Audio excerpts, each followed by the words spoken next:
Programme मुद्दा USA लैके हाजिर हाँ। असी कल के प्रोग्राम दे विच गलबात कर रहे सी डॉक्टर मनमोहन सिंह कुमार जी नाल। तुहाडा फिर बहुत बहुत स्वागत है जी। कल असी गलबात की सी अमेरिका की इकोनमी दे विच जिहड़े उतराव चढ़ाव, खास करके जिहड़ी इत्थों की स्टॉक मार्केट दे विच उतराव चढ़ाव आए ने उहदे की इफैक्ट पैणगे, किस तरह साडा जिहड़ा आम भाईचारा या जां आम लोग ने वो की प्रिकॉशन लैन ते किवें वो इस सारी सिचुएशन नूं देखणगे। पर साडे दर्शकों का एक बड़ा वड्डा कंसर्न है इस गल के बारे कि जदों तुसी कल के प्रोग्राम में दो तीन गल्लां कहियां सी इंपॉर्टेंट बहुत ने वो कि जिहड़ा यूरोप दे विच भी इकोनमी स्लो हो रही है, खास करके जापान की तुसी गल कीती सी कि वो भी इकोनमी स्लो हो रही है। तुसी गल कर रहे सी कि चाइना की इकोनमी जिहड़ी आ वो कंपैरेटिवली भावें थोड़ी जी टिकी आ पर वो काफ़ी राइज की है, काफ़ी ग्रो की है। मैं समझदा कि साउथ एशिया खिते दे विच जदों असीं सिचुएशन नूं देखदे हां ते उदों इंडिया ते चाइना, खास करके चाइना की इकोनमी दे विच इस तरह के किहड़े कारण ने जिहड़े तुसीं समझदे हो कि वो इत्थे पहुंचे ने?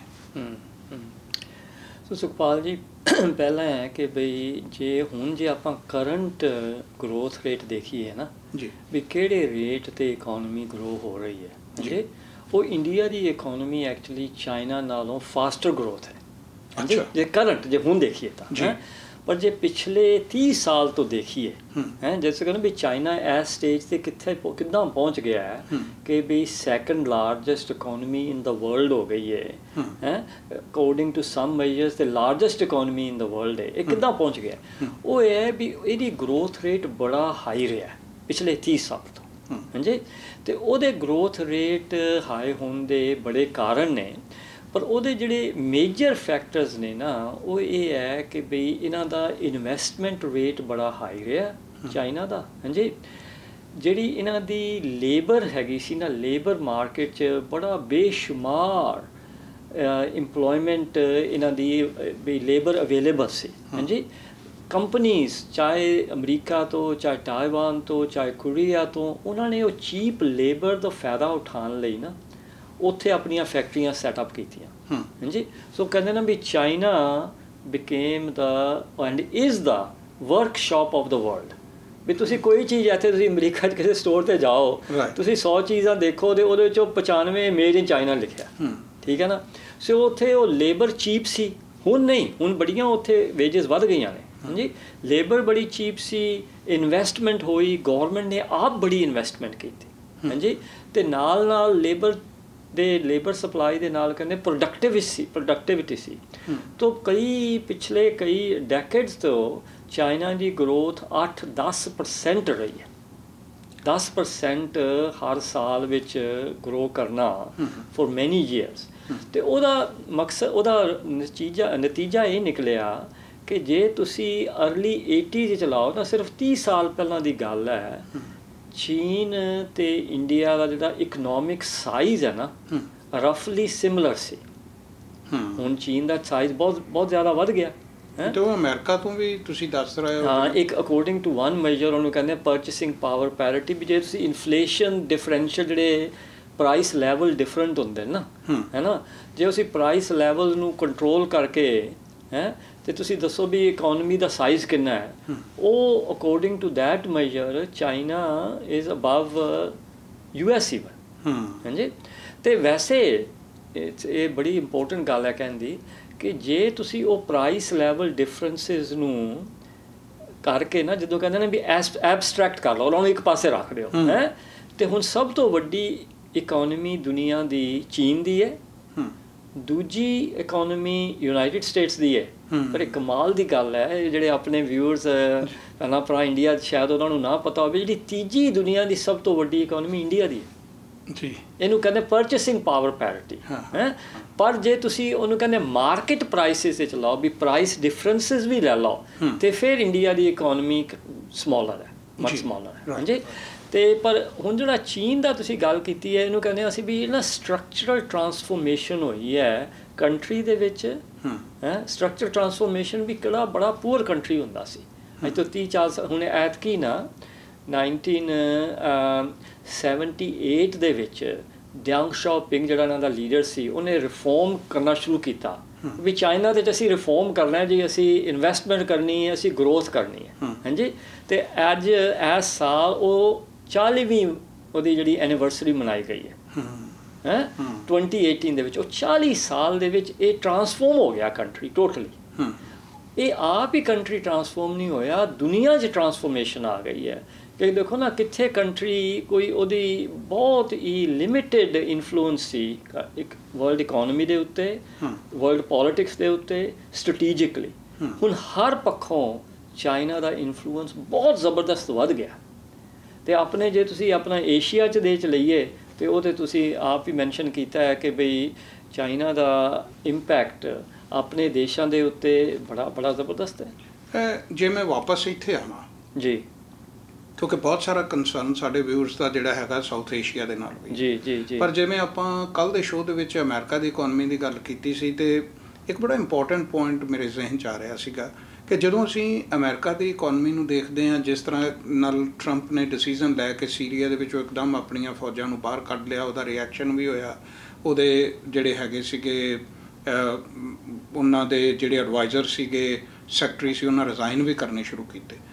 ਜਿਵੇਂ ਇਹ ਅਨਸਰਟਨਟੀ ਆ ਇੱਥੋਂ ਦੀ ਪੋਲੀਟਿਕਸ ਦੇ ਵਿੱਚ, ਦੂਜੇ ਪਾਸੇ ਜਿਹੜੀ ਫੋਰਨ ਪੋਲਿਸੀ ਹੈਗੀ ਆ ਚਾਈਨਾ ਦੀ, ਚਾਈਨਾ ਪਾਕਿਸਤਾਨ ਮੰਨਿਆ ਕਿ ਉਹਨਾਂ ਦਾ ਨੇਬਰ ਕੰਟਰੀ ਆ, ਉਹਦੇ ਵਿੱਚ ਇਨਵੈਸਟ ਕਰ ਰਿਹਾ ਹੈ, ਅਫਗਾਨਿਸਤਾਨ 'ਚ ਕਰ ਰਿਹਾ ਹੈ, ਉਹਨੇ ਇਹਦੇ ਨਾਲ ਸ਼੍ਰੀਲੰਕਾ, ਨੇਪਾਲ, ਉਹਦੇ ਵਿੱਚ ਇੰਡੀਆ ਨੂੰ ਥੋੜ੍ਹਾ ਜਿਹਾ ਕਾਰਨਰ ਕਰ ਰਿਹਾ।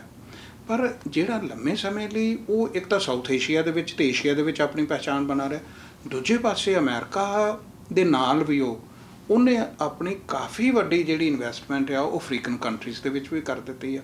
ਸੋ ਇਹਨੂੰ ਤੁਸੀਂ ਕਿਵੇਂ ਦੇਖਦੇ ਹੋ ਕਿ ਇਹ ਜਿਹੜਾ ਦੋਨਾਂ ਸਾਈਡਾਂ ਦੇ ਉੱਤੇ ਆ, ਚਾਈਨਾ ਦੀ ਇਕੋਨਮੀ ਅਜੇ ਵੀ ਲਗਾਤਾਰ ਇਸੇ ਤਰ੍ਹਾਂ ਹੀ ਉੱਪਰ ਜਾਵੇਗੀ ਜਿਸ ਤਰੀਕੇ ਨਾਲ ਉਹਨਾਂ ਦੀਆਂ ਪਾਲਿਸੀਜ਼ ਤੁਹਾਨੂੰ ਜਾਂ ਸਾਨੂੰ ਨਜ਼ਰ ਆ ਰਹੀਆਂ ਨੇ? ਇਹਦੇ ਡਿਫਰੈਂਟ ਐਸਪੈਕਟਸ ਹੈਗੇ ਨੇ ਸੁਖਪਾਲ ਜੀ। ਜਿਹੜਾ ਜੇ ਤੁਹਾਡਾ ਲਾਸਟ ਪੁਆਇੰਟ ਪਹਿਲਾਂ ਲਈਏ ਕਿ ਜਿਹੜੀ ਚਾਈਨੀਜ਼ ਇਕੋਨਮੀ ਸਲੋ ਡਾਊਨ ਹੋਏਗੀ, ਦੇਖੋ ਨਾ ਅੱਜ ਤੋਂ 5-6 ਸਾਲ ਪਹਿਲਾਂ ਇਹ 7-8% ਗਰੋ ਕਰ ਰਹੀ ਸੀ, ਹਾਂਜੀ। ਹੁਣ ਇਹ 6.5% 7%, ਹੁਣ ਨੈਕਸਟ ਫਿਊ ਈਅਰਸ ਦੇ ਵਿੱਚ ਇਹ 5 ਹੋ ਸਕਦਾ 5 ਤੋਂ ਵੀ ਥੱਲੇ ਆਵੇ, 5-6 ਤੇ ਹੋਏਗੀ। ਇੰਡੀਆ ਦੀ ਇਕੋਨਮੀ ਹੈ 7-7.5%, ਇਹ ਹਾਲੇ ਨੈਕਸਟ 20-30 ਸਾਲ 7-8% ਗਰੋ ਕਰ ਸਕਦੀ ਹੈ। ਅੱਛਾ, ਪਹਿਲੀ ਗੱਲ ਤਾਂ ਸੋ ਚਾਈਨਾ ਇਕੋਨਮੀ ਸਲੋ ਹੋਏਗੀ, ਹਾਂਜੀ।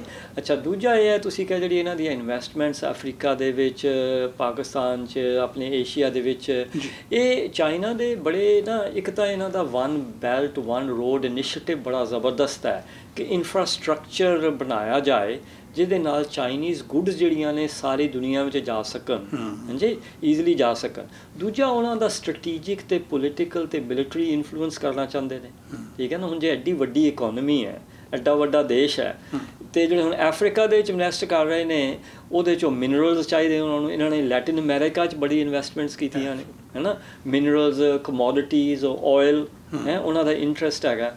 ਅਤੇ ਜਿਹੜਾ ਸਟ੍ਰੈਟੇਜਿਕ ਅਤੇ ਪੋਲੀਟੀਕਲ ਇਨਫਲੂਐਂਸ ਚਾਹੁੰਦੇ ਨੇ, ਜਿਸ ਤਰ੍ਹਾਂ ਹਰ ਦੇਸ਼ ਚਾਹੁੰਦਾ ਹੈ, US ਚਾਹੁੰਦਾ, ਆਪਾਂ ਚਾਹੁੰਦੇ ਹਾਂ, ਇੰਡੀਆ ਚਾਹੁੰਦਾ। ਅਤੇ ਇੱਥੇ ਇੱਕ ਇਹ ਵੀ ਗੱਲ ਬੜੀ ਸੋਚਣ ਵਾਲੀ ਹੈ ਕਿ ਬਈ ਜੇ ਤੁਸੀਂ ਪਿਛਲੇ 200-250 ਸਾਲ ਨੂੰ ਪਾਸੇ ਰੱਖਦੇ ਹੋ, ਅਤੇ ਜਿਹੜੀਆਂ ਦੁਨੀਆ ਦੀਆਂ 2 ਵੱਡੀਆਂ ਤਾਕਤਾਂ ਸਨ ਨਾ, ਉਹ ਅੱਜ ਤੋਂ 300 ਸਾਲ ਪਹਿਲਾਂ ਉਹ ਚਾਈਨਾ ਅਤੇ ਇੰਡੀਆ ਸਨ, ਠੀਕ ਹੈ ਨਾ। ਅਤੇ ਇਹ ਹੁਣ ਜਿਹੜਾ ਇਹ ਪਿਛਲੇ 200-250 ਸਾਲ ਵੈਸਟਰਨ ਨੇਸ਼ਨ ਦੇ ਜਦੋਂ ਇੰਡਸਟਰੀਅਲ ਰੈਵੋਲਿਊਸ਼ਨ ਆਇਆ, ਇਹਨਾਂ ਨੇ ਆਪਣੀ ਪ੍ਰੋਡਕਟੀਵਿਟੀ ਇਹਨਾਂ ਦੀ ਬੜੀ ਜ਼ਬਰਦਸਤ ਵੱਧ ਗਈ, ਅਤੇ ਉਹਨਾਂ ਦੇ ਨਾਲ ਇਹਨਾਂ ਦੀਆਂ ਇਕੋਨਮੀਜ਼ ਬੜੀਆਂ ਵੱਧ ਗਈਆਂ, ਅਤੇ ਸਾਡੀਆਂ ਇਕੋਨਮੀਜ਼ ਪਿੱਛੇ ਹੋ ਗਈਆਂ।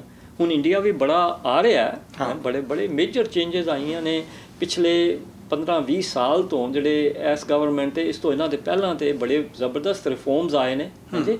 ਉਹਦੇ ਨਾਲ ਵੱਧ ਰਿਹਾ, ਪਰ ਉਹ ਟਾਈਮ ਲੱਗੇਗਾ। ਚੀਨ ਦਾ ਜਿਹੜਾ ਹੁਣ ਪੋਲੀਟੀਕਲ ਸਿਸਟਮ ਬੜਾ ਡਿਫਰੈਂਟ ਹੈ, ਠੀਕ ਹੈ ਨਾ। ਉਹ ਇੱਕਦਮ ਹੀ ਫੜ ਸਿੱਧਾ ਜਿਹਦਾ ਕਰਨਾ ਅਸੀਂ ਕਰੀ ਜਾ ਰਹੇ ਹਾਂ, ਅਤੇ ਉਹਦੇ ਨਾਲ ਫਿਰ ਜਿਹੜਾ ਹੁਣ ਇਨਫਲੂਐਂਸ ਇਹਨਾਂ ਦਾ ਪਾਕਿਸਤਾਨ ਦਾ, ਹੁਣ ਇਹਦੇ 'ਚ ਪੋਲੀਟੀਕਲ ਸਟ੍ਰੈਟੇਜਿਕ ਬੜੇ ਜ਼ਬਰਦਸਤ ਇਸ਼ੂਜ਼ ਨੇ। ਹੁਣ ਜਿਹੜੀ ਸਾਡੀ ਆਪਣੀ ਫੋਰਨ ਪੋਲਿਸੀ ਐਸਟੈਬਲਿਸ਼ਮੈਂਟ ਹੈ ਇੰਡੀਆ ਦੇ ਵਿੱਚ, ਉਹ ਬੜੇ ਅਵੇਅਰ ਨੇ ਕਿ ਵੀ ਇਹਦੀ ਕੀ ਇੰਪਲੀਕੇਸ਼ਨਸ ਹੋ ਸਕਦੀਆਂ ਨੇ। US ਅਵੇਅਰ ਹੈ, ਅਤੇ US ਅਤੇ ਇੰਡੀਆ ਦੇ ਨਾਲ ਹੁਣ ਥੋੜ੍ਹਾ ਜਿਹਾ ਕਲੋਜ਼ਰ ਰਿਲੇਸ਼ਨਸ਼ਿਪ ਹੋ ਰਹੀ ਹੈ। ਸੋ ਇਹਦੇ ਬੜੇ ਡਿਫਰੈਂਟ ਐਸਪੈਕਟਸ ਨੇ। ਇਹਦੇ 'ਚ ਇੱਕ ਗੱਲ ਜਿਹੜੀ ਹੈ ਨਾ, ਉਹ ਐਬਸੋਲੂਟ ਸਰਟਨ ਹੈ, ਉਹ ਹੈ ਕਿ ਵੀ ਜਿਹੜਾ ਚਾਈਨਾ ਦਾ ਇਨਫਲੂਐਂਸ ਹੈ ਨਾ, ਉਹ ਬੜਾ ਵੱਧ ਗਿਆ ਅਤੇ ਹੋਰ ਵੀ ਵਧੇਗਾ। ਅਸੀਂ ਇੱਥੇ ਇੱਕ ਛੋਟੀ ਜਿਹੀ ਬ੍ਰੇਕ ਲੈ ਰਹੇ ਹਾਂ। ਬ੍ਰੇਕ ਤੋਂ ਬਾਅਦ ਹੁਣੇ ਵਾਪਸ ਪਰਤ ਰਹੇ ਹਾਂ।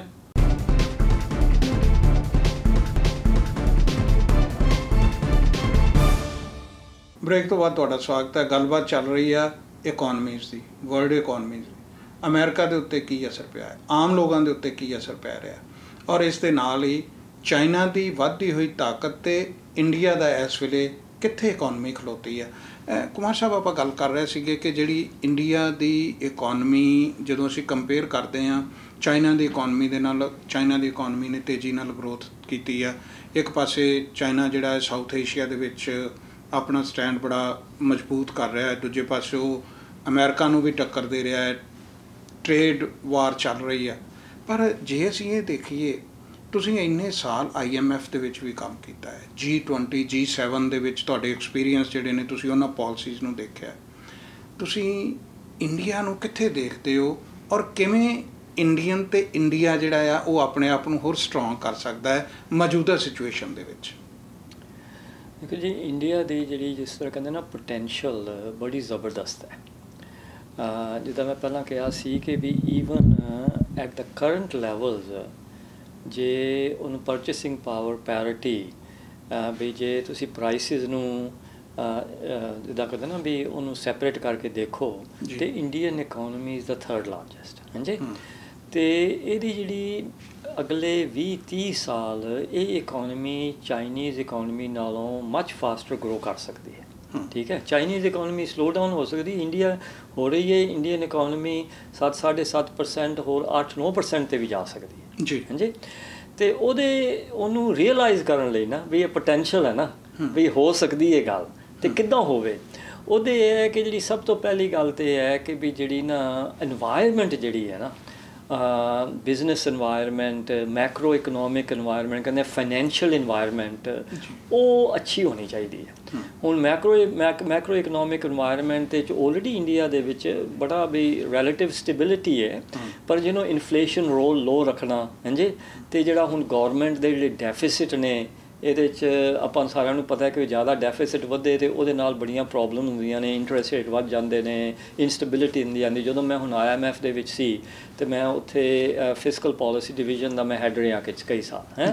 ਉਹਦੇ 'ਚੋਂ ਇੱਕ ਲੈਸਨ ਜਿਹੜੇ ਸਾਰੀ ਦੁਨੀਆ ਤੋਂ ਬੰਦਾ ਜਿੱਦਾਂ ਕਹਿੰਦਾ ਨਾ ਵੀ ਉਹਦਾ ਐਸੈਂਸ ਹੈਗਾ ਸੀ ਵੀ ਜਿਹੜੀ ਫਿਸਕਲ ਸਟੇਬਿਲਿਟੀ ਨਾ ਇਜ਼ ਵੈਰੀ ਇੰਪੋਰਟੈਂਟ। ਹਾਂਜੀ, ਅਤੇ ਉਹ ਇੰਡੀਅਨ ਨੇ ਗਵਰਨਮੈਂਟ ਨੇ ਪਹਿਲੀਆਂ ਗਵਰਨਮੈਂਟ ਨੇ ਐਫਰਟ ਕਰ ਰਹੇ ਨੇ ਕਿ ਵੀ ਜਿਹੜੀ ਇਹ ਨਾ ਫਿਸਕਲ ਡੈਫਿਸਿਟ ਘਟੇ। ਹਾਂਜੀ, ਫਿਰ ਜਿਹੜੀ ਬਿਜ਼ਨਸ ਇਨਵਾਇਰਮੈਂਟ ਹੈ ਉਹਨੂੰ ਕਹਿੰਦੇ ਆ ਸਟਰਕਚਰਲ ਰਿਫੋਰਮ ਮਤਲਬ ਕਿ ਵੀ ਤੁਸੀਂ ਇਕੋਨਮੀ ਨੂੰ ਓਪਨ ਕਰੋ, ਕੰਪੀਟੀਸ਼ਨ ਹੋਵੇ, ਜਿਹੜੇ ਬਿਜ਼ਨਸ ਨੇ ਜਿਹੜੇ ਆਪਣੇ ਜਿਹੜੇ ਇੰਡੀਅਨ ਐਂਟਰਪ੍ਰੇਨਰਸ ਨੇ, ਸੱਚ ਜਾਣੋ ਕਿਸੇ ਤੋਂ ਘੱਟ ਨਹੀਂ, ਮੈਂ ਤਾਂ ਕਹਿੰਦਾ ਵੱਧ ਹੀ ਨੇ ਹੈ। ਪਰ ਜਿਹੜੀ ਇਨਵਾਇਰਮੈਂਟ ਜੇ ਰਾਈਟ ਹੋਵੇ ਨਾ ਹੈ, ਹੁਣ ਆਪਣੀ ਪ੍ਰਾਈਵੇਟ ਇਨਵੈਸਟਮੈਂਟ ਬੜੀ ਵੀਕ ਰਹੀ ਹੈ। ਹਾਂਜੀ, ਉਹਦੇ ਕਈ ਕਾਰਨ ਨੇ। ਇੱਕ ਤਾਂ ਵੀ ਉਹ ਕ੍ਰੈਡਿਟ ਅਵੇਲੇਬਿਲਿਟੀ, ਥੋੜ੍ਹਾ ਜਿਹਾ ਆਪਣਾ ਬੈਂਕਿੰਗ ਸੈਕਟਰ ਦੇ ਵਿੱਚ ਇਸ਼ੂਜ਼ ਆ ਗਏ, ਉਹ ਹੌਲੀ ਹੌਲੀ ਰਿਜ਼ੋਲਵ ਹੋ ਰਹੇ ਨੇ।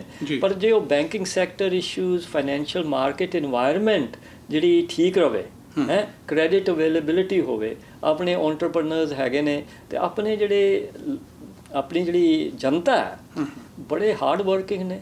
ਹਾਂਜੀ, ਅਤੇ ਪਰ ਲੋੜ ਬੜੀ ਹੈ ਕਿ ਜੋਬਸ ਕ੍ਰੀਏਟ ਕੀਤੀਆਂ ਜਾਣ। ਇੰਪਲੋਇਮੈਂਟ ਜਿਹੜੀ ਨਾ, ਇੰਪਲੋਇਮੈਂਟ ਕ੍ਰੀਏਸ਼ਨ ਇੱਕ ਬੜੀ ਜ਼ਬਰਦਸਤ ਨੀਡ ਹੈ ਇੰਡੀਆ ਦੇ ਵਿੱਚ ਹੈ। ਪਰ ਇੰਡੀਆ ਦੀ ਜਿਹੜੀ ਪਾਪੂਲੇਸ਼ਨ ਹੈ ਨਾ ਇਹ ਯੰਗ ਹੈ, ਚਾਈਨਾ ਦੀ ਪਾਪੂਲੇਸ਼ਨ ਹੈ ਇਹ ਥੋੜ੍ਹੀ ਜਿਹੀ ਐਲਡਰਲੀ ਹੋ ਰਹੀ ਹੈ। ਹਾਂਜੀ, ਉਹਦੇ 'ਚ ਸਾਨੂੰ ਬੜਾ ਜ਼ਬਰਦਸਤ ਫਾਇਦਾ ਹੈ। ਸੋ ਉਹ ਯੰਗ ਪਾਪੂਲੇਸ਼ਨ ਤੋਂ ਜਿੱਦਾਂ ਹੁੰਦਾ ਨਾ ਵੀ ਉਹਨੂੰ ਅਸੀਂ ਵਰਕ ਕ੍ਰੀਏਟ ਕਰੋ ਅਤੇ ਬਿਜ਼ਨਸ ਇਨਵਾਇਰਮੈਂਟ ਰਾਈਟ ਹੋਵੇ, ਫਾਈਨੈਂਸ਼ੀਅਲ ਸਟੇਬਿਲਿਟੀ ਹੋਵੇ, ਗਵਰਨਮੈਂਟ ਪੋਲਿਸੀਜ਼ ਰਾਈਟ ਹੋਣ ਹੈ, ਪੋਲੀਟੀਕਲ ਸਟੇਬਿਲਿਟੀ ਹੋਵੇ, ਸੋਸ਼ਲ ਸਟੇਬਿਲਿਟੀ, ਉਹ ਬੜੀ ਇੰਪੋਰਟੈਂਟ ਗੱਲ ਹੈ। ਦੇਖੋ, ਤੁਸੀਂ ਠੀਕ ਕਹਿਣ ਰਹੇ ਹੋ ਕਿਉਂਕਿ ਚਾਈਨਾ ਦੇ ਵਿੱਚ ਫੈਸਲੇ ਲੈਣ ਲੱਗਿਆ ਕੁਇਕ ਹੋ ਜਾਂਦੇ, ਡਿਕਟੇਟਰਸ਼ਿਪ ਹੈ, ਇੱਥੇ ਡੈਮੋਕ੍ਰੇਸੀ ਆ, ਕਈ ਤਰ੍ਹਾਂ ਦੀਆਂ। ਬਿਲਕੁਲ, ਬੇਸ਼ੱਕ ਭਾਵੇਂ ਇਹ ਗੌਰਮੈਂਟ ਨੇ ਕੋਸ਼ਿਸ਼ ਕੀਤੀ ਆ, ਤੁਹਾਡੇ ਸਰਨਾਮੇ ਮਨਮੋਹਨ ਸਿੰਘ ਜੀ ਹੋਰਾਂ ਨੇ ਜਿਸ ਤਰੀਕੇ ਨਾਲ ਇਕੋਨਮੀ ਨੂੰ ਬਾਹਰ ਕੱਢਿਆ ਹੈ, ਵਰਲਡ ਲੈਵਲ 'ਤੇ ਲੈ ਕੇ ਆਂਦਾ, there is no doubt about it. ਪਰ ਇਸ ਵੇਲੇ ਜੇ ਅਸੀਂ ਜਦੋਂ ਦੇਖਦੇ ਹਾਂ ਕਿ ਚਾਈਨਾ ਜਿਸ ਤਰੀਕੇ ਨਾਲ ਜਾਲ ਵਿਛਾ ਰਿਹਾ ਹੈ ਪਾਕਿਸਤਾਨ ਦੇ ਵਿੱਚ, ਤੁਸੀਂ ਗੱਲ ਕੀਤੀ ਸੀ 200-250 ਸਾਲ ਪਹਿਲੋਂ, ਉਦੋਂ ਥੋੜ੍ਹਾ ਜਿਹਾ ਜੋਗਰਾਫੀ ਵੀ ਡਿਫਰੈਂਟ ਸੀਗੀ। ਜਦੋਂ ਇੰਡੀਆ ਅਤੇ ਚਾਈਨਾ ਦੋ ਵੱਡੀਆਂ ਇਕੋਨਮੀ ਸੀਗੀਆਂ, ਇੰਡੀਆ ਦੀ ਜੋਗਰਾਫੀ ਥੋੜ੍ਹੀ ਡਿਫਰੈਂਟ ਸੀ, ਚੇਂਜਸ ਆਈਆਂ, ਕੰਟਰੀ ਵਿੱਚੋਂ ਵੰਡੇ ਗਏ। ਹੁਣ ਤੁਸੀਂ ਇਹਨੂੰ ਵੀ ਕਿਵੇਂ ਦੇਖਦੇ ਹੋ ਜਿਹੜੀ ਇਸ ਵੇਲੇ ਸਿਚੁਏਸ਼ਨ ਬਣੀ ਹੋਈ ਆ, ਕਿਉਂਕਿ IMF ਤੋਂ ਜਦੋਂ ਪਾਕਿਸਤਾਨ ਪੈਸੇ ਮੰਗਦਾ ਹੈ ਤੇ ਉਦੋਂ ਅਮਰੀਕਾ ਕਹਿੰਦਾ ਹੈ ਕਿ ਇਹ ਪਹਿਲੋਂ ਦੇਖ ਲਓ ਕਿ ਚਾਈਨਾ ਨੂੰ ਵਾਪਸ ਨਾ ਦੇਵੇ। ਸੋ ਅਮਰੀਕਾ ਆਪਣੇ ਆਪ ਦੇ ਵਿੱਚ ਚੈੱਕ ਐਂਡ ਬੈਲੈਂਸ ਵੀ ਕਰ ਰਿਹਾ ਹੈ ਕਿ ਜੇ IMF ਪੈਸੇ ਦਿੰਦਾ ਹੈ ਉਹਨਾਂ ਨੂੰ, ਤੇ ਜਿਹੜਾ ਉੱਥੇ ਇਨਫਰਾਸਟਰਕਚਰ ਤੇ ਚਾਈਨਾ ਨੇ ਖਰਚਿਆ ਹੈ ਇਹ ਉਧਰ ਕਿਸ਼ਤਾਂ ਨਾ ਦੇਣ। ਸੋ ਤੁਸੀਂ ਇਹਨੂੰ ਕਿਵੇਂ ਦੇਖਦੇ ਹੋ ਜਿਹੜਾ ਇਸ ਵੇਲੇ ਉੱਥੇ ਸਿਚੁਏਸ਼ਨ ਬਣੀ ਹੋਈ ਹੈ, ਖਾਸ ਕਰਕੇ ਪਾਕਿਸਤਾਨ ਦੇ ਰੈਫਰੈਂਸ ਦੇ ਵਿੱਚ? ਨਹੀਂ ਸੁਖਪਾਲ ਜੀ, ਇਹ ਬੜਾ ਇੰਪੋਰਟੈਂਟ ਇਸ਼ੂ ਹੈਗਾ ਤੇ ਆਪਾਂ ਨੂੰ ਆਈ ਮੀਨ ਇੰਡੀਆ ਦੇ ਵਿੱਚ ਤੇ ਬੜਾ ਡਾਇਰੈਕਟ ਇਫੈਕਟ ਹੈਗਾ ਕਿ ਹੁਣ ਜਿਹੜਾ ਕੋਰੀਡੋਰ ਜਿਹੜਾ ਚਾਈਨਾ ਨੇ ਆਪਣਾ ਜਿਹੜੇ ਮੇਜਰ ਇਨਫਰਾਸਟਰਕਚਰ ਇਨਵੈਸਟਮੈਂਟ ਕ੍ਰੀਏਟ ਕੀਤੀ ਹੈ ਜੀ। ਤੇ ਪਰ ਜਿੱਦਾਂ ਆਪਾਂ ਪਹਿਲਾਂ ਡਿਸਕਸ ਕਰ ਰਹੇ ਸੀ ਕਿ ਵੀ ਹੁਣ ਚਾਈਨਾ ਐਡੀ ਜ਼ਬਰਦਸਤ ਇਕਨੋਮਿਕ ਪਾਵਰ ਹੈਗੀ ਹੈ ਹਾਂਜੀ, ਉਹ ਆਪਣਾ ਇਨਫਲੂਐਂਸ ਐਕਸਪੈਂਡ ਕਰ ਰਹੀ ਹੈ, ਹੋਰ ਵੀ ਕਰੇਗੀ। ਉਹਨਾਂ ਕੋਲ ਰਿਸੋਰਸਿਸ ਵੀ ਹੈਗੇ ਨੇ, ਚਾਹੇ ਉਹਨਾਂ ਦੀ ਇਕੋਨਮੀ ਸਲੋ ਡਾਊਨ ਹੋ ਰਹੀ ਹੈ ਫਿਰ ਵੀ ਬੜੇ ਬੇਸ਼ੁਮਾਰ ਰਿਸੋਰਸਿਸ ਨੇ। ਉਹਨਾਂ ਦੀਆਂ ਕੰਪਨੀ ਜਿਹੜੀਆਂ ਪਹਿਲਾਂ ਚਾਈਨਾ 'ਚ ਇਨਵੈਸਟ ਕਰਦੀਆਂ ਸੀ ਹਾਂਜੀ, ਉਹ ਉੱਥੇ ਇਨਵੈਸਟਮੈਂਟ ਬੜੀ ਹੋ ਗਈ ਹੈ, ਉਹ ਕਹਿੰਦੇ ਚਲੋ ਅਸੀਂ ਬਾਹਰ ਕਰਦੇ ਹਾਂ, ਅਸੀਂ ਉਹ ਪਾਕਿਸਤਾਨ 'ਚ ਕਰ ਦਿੰਦੇ ਹਾਂ, ਅਸੀਂ ਸ੍ਰੀਲੰਕਾ 'ਚ ਕਰ ਦਿੰਦੇ ਹਾਂ, ਅਸੀਂ ਅਫਰੀਕਾ 'ਚ ਕਰ ਦਿੰਦੇ ਹਾਂ ਹਾਂਜੀ।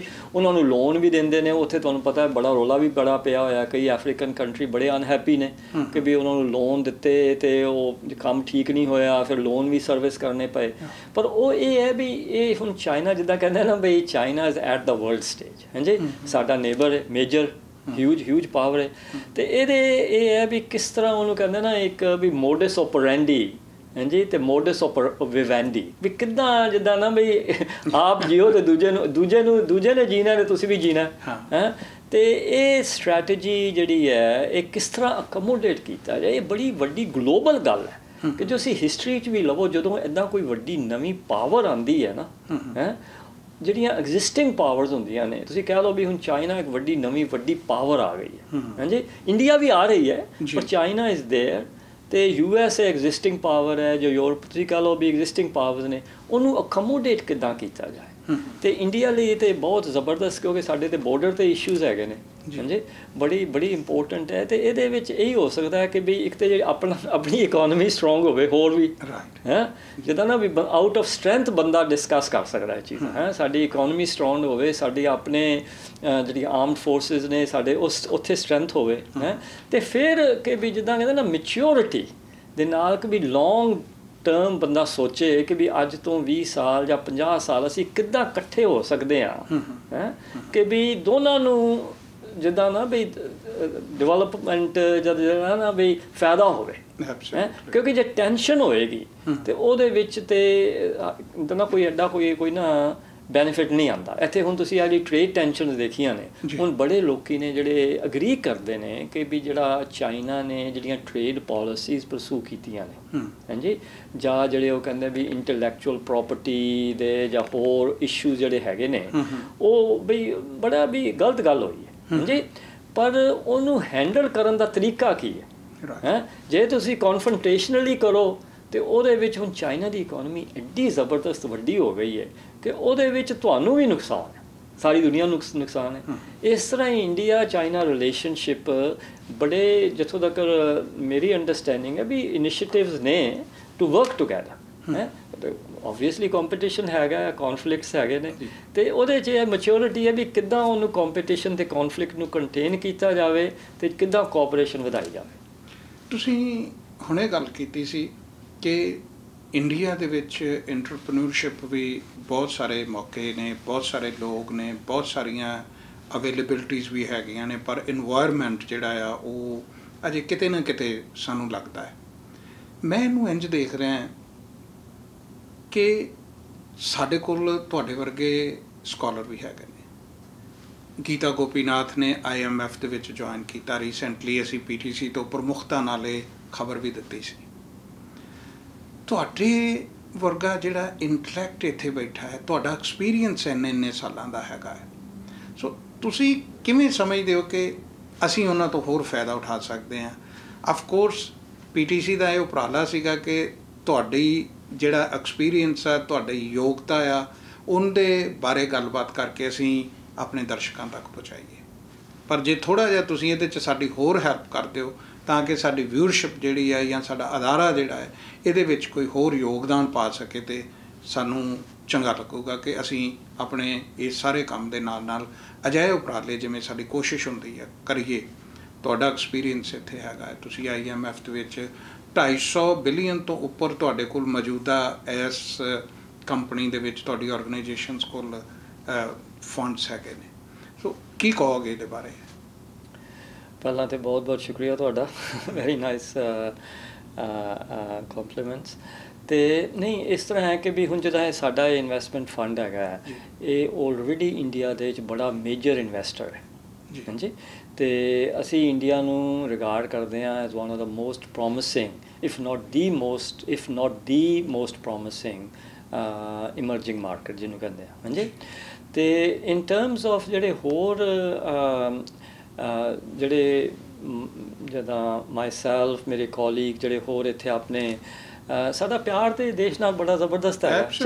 ਚਾਹੇ ਤੁਸੀਂ ਉੱਥੋਂ 10 ਸਾਲ ਨਾ ਹੋਵੋ ਜਾਂ ਉੱਥੇ 50 ਸਾਲ ਨਾ ਉੱਥੋਂ ਨਿਕਲੇ ਹੋਵੋ, ਹੈਂ, ਜਦੋਂ ਉੱਥੋਂ ਦਾ ਜੰਪਲ ਉੱਥੇ ਹੋਵੇ ਅਤੇ ਉਹਦੇ 'ਚ ਇੰਟਰਸਟ ਹੈ, ਪਿਆਰ ਹੈ, ਅੰਡਰਸਟੈਂਡਿੰਗ। ਅਸੀਂ ਕੰਪੈਰੇਟਿਵ ਐਨਾਲਿਸਿਸ ਵੀ ਦੁਨੀਆ 'ਚ ਵੀ ਕੀ ਇੱਦਾਂ ਦੀਆਂ ਪ੍ਰੋਬਲਮਸ ਆਈਆਂ ਨੇ ਜਿਨ੍ਹਾਂ ਨੂੰ ਕਿੱਦਾਂ ਸੋਲਵ ਕੀਤਾ ਗਿਆ। ਹੁਣ ਤੁਸੀਂ G20 ਦਾ ਜਿਹੜਾ ਹੁਣ ਮੈਂ ਫਿਸਕਲ ਪੋਲਿਸੀ ਦੇ ਇਸ਼ੂਜ਼ 'ਤੇ ਕੰਮ ਕੀਤਾ ਹੈ, ਇਹ ਤੇ ਨਾ I think at various levels ਹੁੰਦਾ ਹੀ ਰਹਿੰਦਾ ਹੈ ਨਾ। ਇਨਫੋਰਮਲੀ ਆਪਣੇ ਡਿਸਕਸ਼ਨਸ ਕਰੀ ਦੀਆਂ ਨੇ।